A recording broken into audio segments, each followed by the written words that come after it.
বন্ধুরা, কেমন আছেন সবাই? তো এই যে মুড়ি খাই সন্ধ্যাবেলা, আপার কাছ থেকে এই মুড়ি ভুনা করে নিলাম। আপনারা দেখতে পাচ্ছেন সেই মুড়ি খাচ্ছি। তো আজকের আলোচনার বিষয় হচ্ছে আব্বার তো আব্বা নাই।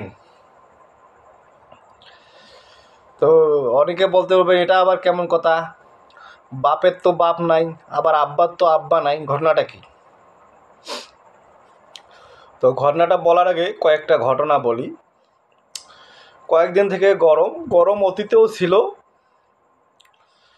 এবছরও আছে। গরমের সময় গরম হবে না তো কি হবে? নাতিশীতোষ্ণ হবে না, তো গরমের সময় গরমে হবে, ঠান্ডার সময় ঠান্ডাই হবে। তো এবারকার গরমটা খুব ভাইরাল গরম হয়ে গেছে।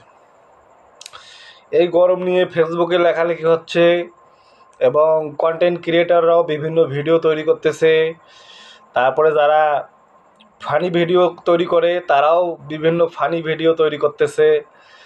তো সামাজিক যোগাযোগ মাধ্যমে গরমটা একটা ভাইরাল বিষয় হয়ে গেছে এবং গরম নিয়ে গানও হচ্ছে। কেউ কেউ আবার বরফের ভর্তা, হ্যাঁ, এটাও আবার রেসিপি দেখিয়ে দিয়েছে। তো যাই হোক, তো কথা একটাই যে আব্বার তো আব্বা নাই। আসলে এইগুলো ফেসবুকে চিল্লাপাল্লা করে তো গরম নিয়ন্ত্রণ করা সম্ভব না। এখন অনেকে আবার কেউ কেউ অতিরঞ্জিত হয়ে গরমকে সরকারের দোষ দিছে। হ্যাঁ, সরকারের ওপর একটা অভিযোগ। তো যাই হোক, আসলে পরিবেশ আমাদের এরকম উত্তাপ উত্তাপ গ্রীষ্মকালে উত্তাপ হবে, গরমের সময় উত্তাপ হবে, কিন্তু অতিরিক্ত গরম হলে যখন অসহনীয় পর্যায়ে চলে যায়, সেটা আমরা বলতে পারি যে আমাদের অতীত কর্মফল। আমরা হুট করে আমরা হয়তো বা যে কোনো জিনিস মেশিনকে হুট করে নিয়ন্ত্রণ করতে পারি, কিন্তু আবহাওয়াকে আমরা হুট করে নিয়ন্ত্রণ করতে পারি না। তো আমরা আমাদের আবহাওয়াটা, আজকের যে আবহাওয়া, এটা আমাদের অতীত কর্মফল। অতীতে আমরা কতটুকু বৃক্ষ সংরক্ষণ করেছি, বৃক্ষ লাগিয়েছি অথবা ধ্বংস করেছি, এগুলোর জটিল সমীকরণে হয়তোবা আপনার আবহাওয়া কেমন হবে, ঠান্ডা হবে না গরম হবে, সেটা নির্ভর করবে। তো যাই হোক, তো এই জন্য গরম, এখন আমরা হুট করে চাচ্ছি যে ঠান্ডা হয়ে যাক ঠান্ডা হয়ে যাক, ফেসবুকে লেখালেখি। তো এই জন্য আমি কথাটা বললাম যে আব্বার তো আব্বা নাই। তো সেটা কেমন, সে গল্পটাও আমি আপনাদেরকে বলি। আমি ইদানিং কিন্তু, যখন থেকে আমি শারীরিকভাবে অসুস্থ, তখন বাসায় বেশি সময় থাকি। তো থাকার পরে আমি কিছু ছোট বাচ্চাদের সঙ্গে মেলামেশা করি, তাদের সাথে খুনসুটি করি, হয়তোবা কিছু খেতে যাই বাইরে। হ্যাঁ, তো তারা বিভিন্ন কথাবার্তায় তাদের যত অসম্ভব চাওয়া পাওয়া, তাদের কাছে যেটা অসম্ভব মনে হয়, কিন্তু তারা সেটা একটা জিনিসের সমাধান মনে করে, সেটা হলো তার বাবা অথবা মা। তারা মনে করে যে এটা খেতে মন চাইছে, এটা আমি তো খাওয়ার জন্য আমাকে সেটা বাবা ম্যানেজ করে দেবে, না হয় মা ম্যানেজ করে দেবে। অথবা কোনো সমস্যায় পড়েছে খেলতে যেয়ে, সেটারও সমস্যার সমাধান বাবা মা।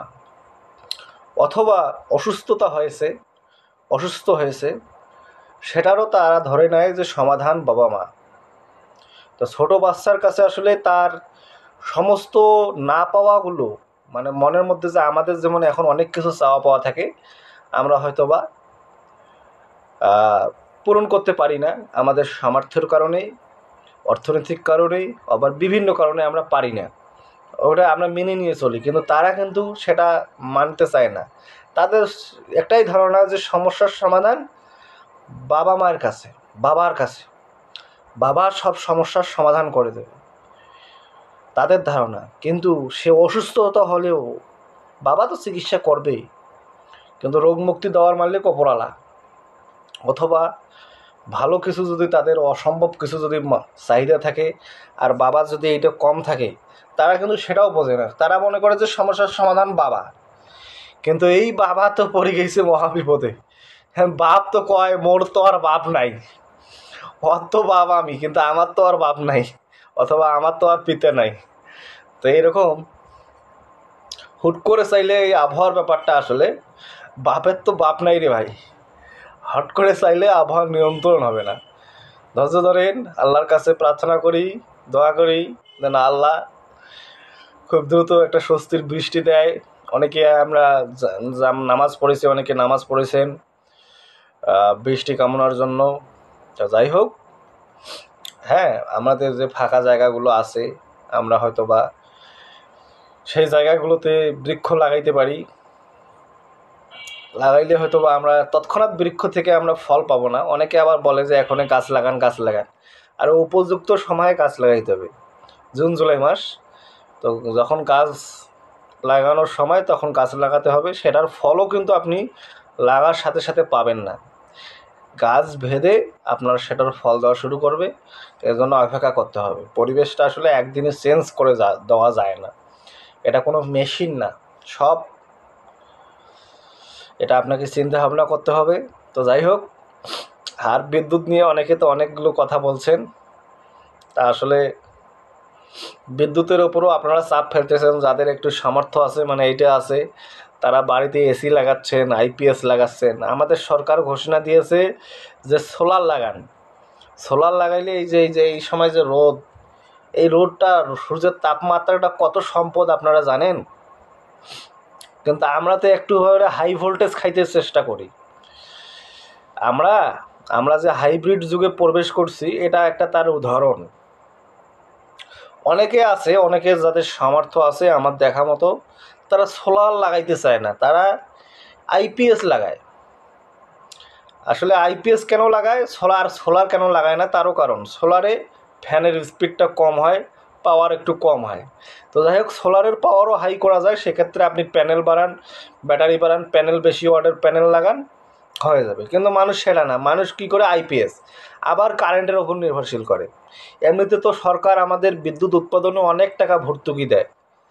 এখন আপনারা এটা বিশ্বাস করেন কি না করেন, আমি আবারও বলছি, বাস্তব ঘটনা। আপনাদের কাছে বাসা বাড়িতে 1 ইউনিট 6 টাকা 7 টাকা নেওয়া হয়, কিন্তু সরকারের 1 ইউনিট উৎপাদন করতে আমার জানা মতে 10-12 টাকার উপরে খরচ হয়। এটাই বাস্তব, সরকার এগুলো ভর্তুকি দেয় আমাদের জন্য।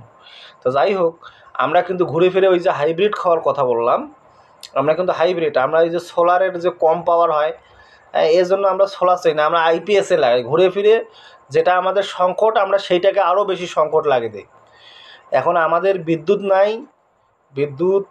বিদ্যুতের এই যে লোডশেডিং ব্যাপারেও কিন্তু অনেক কিছু, আপনারা যদি ওই ইন্টারনেট ঘাটেন অথবা ইউটিউব ফেসবুকে যদি সার্চ করেন কেন লোডশেডিং হয়, সেটারও কারণ আছে। কিন্তু আপনারা যদি লোডশেডিংয়ের কারণে, আপনাদের কারণে আরও বেশি লোডশেডিং, আপনারা আবার বিদ্যুৎ থেকে আইপিএস কিনে সংরক্ষণ করতেছেন। হ্যাঁ, ব্যাটারির মাধ্যমে একটা বিদ্যুৎটাকে আপনি ব্যাটারি চার্জ করে আইপিএসের মাধ্যমে সংরক্ষণ করতেছেন, আরও বিদ্যুতের চাহিদা বাড়াই দিচ্ছেন। তাই এই জন্য আপনারা সোলার কেনেন। সোলার